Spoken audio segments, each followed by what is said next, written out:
अरे वो सब सुपरफिशियल है। अगर रियल डेप्थ आपको देखनी है ना तो वेद उठा लो। रियल फिलॉसफी इंडियन फिलॉसफी है। जब एक्चुअल में पढ़ लोगे ना पूरी दुनिया की फिलॉसफी, और जब एक्चुअल में उस लेवल तक पहुंचोगे जो फिलॉसफी का एंड है। एक बहुत ही फेमस फिलॉसफर रहे हैं पास्ट में, उन्होंने कहा I think therefore I am. Descartes ने कहा था। डेकार्ट ने कहा था, क्या ये सच है? इसका आंसर हाँ में भी नहीं दिया जा सकता, ना में भी नहीं दिया जा सकता। और अगर मैं अभी आंसर दे दूं तो? अगर अभी हम डिबेट करें और मैं प्रूव कर दूं और यहां पर सारे लोग कहें कि there is no point of questioning left now, it can't be questioned, I will rule it out right now in the next 5 minutes and you will not have any counter argument, तो क्या कहोगे? कहां गई आपकी college की सारी education, और कहां गए आपके ये वेस्टर्न फिलोसोफर्स? अब आपको दिखाता हूं इंडियन फिलोसफी की ताकत। सर जो डेकार्ट ने कहा था, डेकार्ट ने भी क्वेश्चनिंग को ही इंपॉर्टेंस दिया था। उन्होंने बताया था कि आप हर चीज को क्वेश्चन अरे कर घोंचू सकते था वो, किसकी बात कर रहे हो? हो। सर डेकार्ट को I am not fan of Descartes, I am not fan of Descartes. जो उन्होंने कॉन्सेप्ट ऑफ गॉड को जो माना था, आई क्रिटिसाइज देम। मैं डेकार्ट का फैन नहीं हूँ, लेकिन आप कहीं और जा रहे हो, अभी इसी पे रहते हैं। I think therefore I am, क्या कहना चाहते थे वो वहाँ पे तक पहुँचे कैसे, मैं वही तो बता रहा हूँ सर। बताइए कि सर। उन्होंने ये बताया, जो उन्होंने एक प्रोसेस बताया कि हम हर चीज़ को डाउट कर सकते हैं, लेकिन डाउटिंग को डाउट नहीं कर सकते। तो क्योंकि हम डाउट कर रहे हैं ये हमें पता है, इसीलिए हम उस चीज़ को बोल पा रहे हैं कि हम डाउट कर रहे हैं। तो वो जो डाउट करने का जो पॉइंट है कि वी आर डाउटिंग समथिंग, तो इसका मतलब हम है। So I think because I am, ये उनका कहने का पॉइंट था। लेकिन ये बहुत लंबा है, ये शॉर्ट में एक्सप्लेनेशन बहुत मुश्किल है। फिलॉसफी शॉर्ट में समझाना कई बार मुश्किल होता है। तो उनकी पूरे 6 बुक हैं इसके लिए मेडिटेशन की, तो वो बहुत लंबा है। बट शॉर्ट में जो मैंने उन 6 बुक्स को मैं अभी 6 मिनट में आग लगा दूंगा। 6 मिनट दोगे मुझे? अब मैं बताऊं आपको इंडियन फिलोसफी की ताकत। ये आपने करी बात वेस्टर्न फिलोसफी की, आपने 6 बुक्स पढ़ी उसकी, ठीक है, और अपने एग्जाम्स में जाकर के लिख के आ गए, दैट इज ओके। अब देखते हैं इंडियन फिलोसफी क्या कहती है। ये पॉइंट बकवास है, I think therefore I am. इसके पीछे चाहे 6 बुक्स है चाहे 6000 बुक्स है।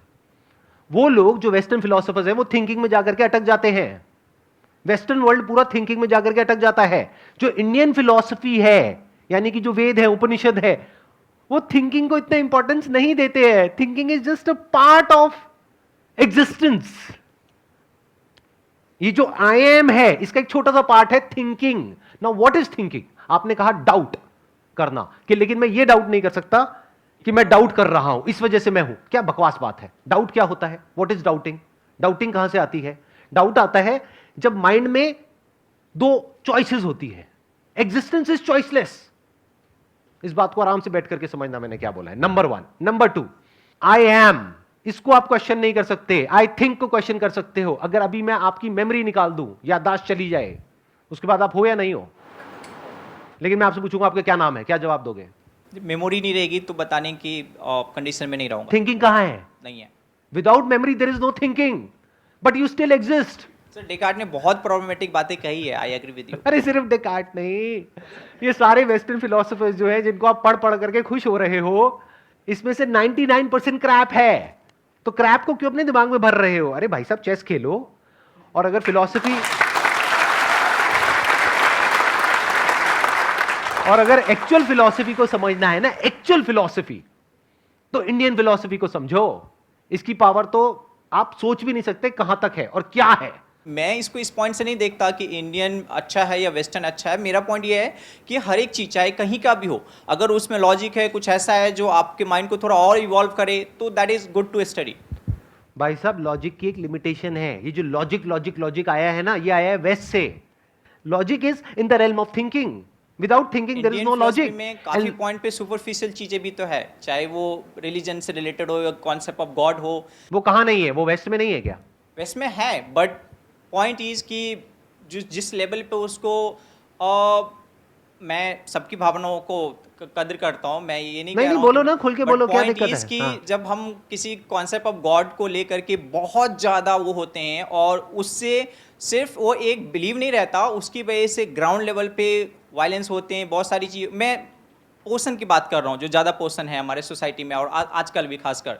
तो एक कॉन्सेप्ट नहीं है, एक गॉड के कॉन्सेप्ट से 1000 गॉड हमने बना दिए, जबकि ये भी मानते हैं कि गॉड से फेक है, फिर भी 1000 अवतार बना दिए, 1000 रिलीजन बना दिए, 1000 चीज़ें बना दिए। सो मेरा पॉइंट है कि एक पॉइंट जिसको हम उस पर हम क्वेश्चन ही नहीं करते, हम बस एक नहीं, हमने इंसान जैसा इमेज बना दिया, हम उसका बस बिना किसी से बस हम पूछते रहते हैं। माय पॉइंट, मैं एक ऐसे लेवल पे हूँ जहाँ पे मैं गॉड को नहीं मानता और मानता भी हूँ, मैं किसी एक कंक्लूजन पे नहीं पहुँचा हूँ कि गॉड है या नहीं है, बट ये मान लेना कि गॉड है और उसके लिए हर वो चीज़ बिल्कुल ब्लाइंडली एक भीड़ की तरह फॉलो करते रहना, तो आई डोंट लाइक दैट। तो ये चीज़ मैंने जो सीखी है, थोड़ा थोड़ा पहले से भी था लेकिन स्टडिंग फिलोसफी में ज़्यादा सीखी है, क्योंकि philosophy is the only place where you can question.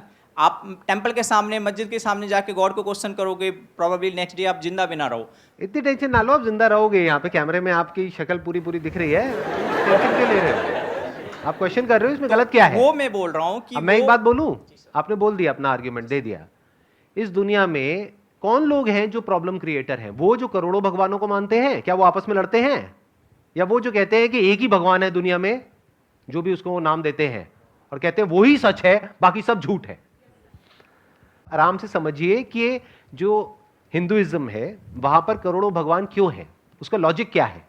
पहाड़ की भी पूजा हो रही है, मिट्टी की जो मूर्तियां उसकी भी पूजा हो रही है, सूर्य की भी पूजा हो रही है, चांद की भी पूजा हो रही है। किसकी पूजा नहीं हो रही है? धरती, जल, अग्नि, वायु, आकाश, सबकी पूजा हो रही है। तो हिंदू धर्म जो है वो क्या कहता है? सब में भगवान है। इससे बढ़िया फिलॉसफी,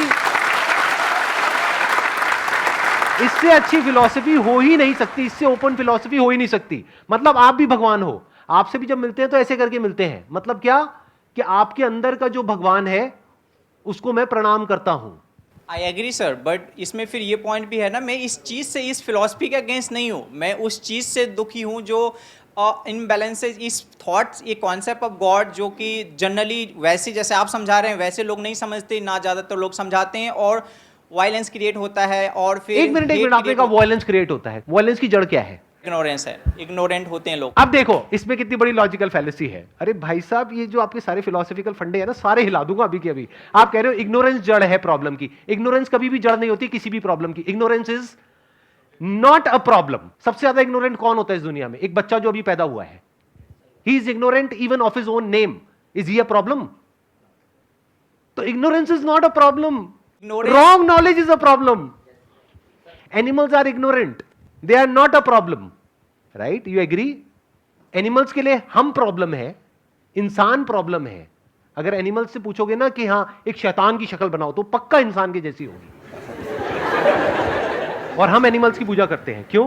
क्योंकि एनिमल्स एक्चुअल में इग्नोरेंट है, भोले हैं, इनोसेंट है, बट ये जो थॉट है वो कनिंग है। तो थॉट ने क्या क्रिएट कर दिया? अलग अलग कॉन्सेप्ट्स क्रिएट कर दिए। तो एक कॉन्सेप्ट है कि इस दुनिया में एक ही भगवान है, जो उसको मानता है वो हमारा अपना है, और जो उसको नहीं मानता है वो सब पराये हैं, वो सब गैर हैं। दोनों में से किसी भी कॉन्सेप्ट के साथ अपने आप को बांधना क्यों?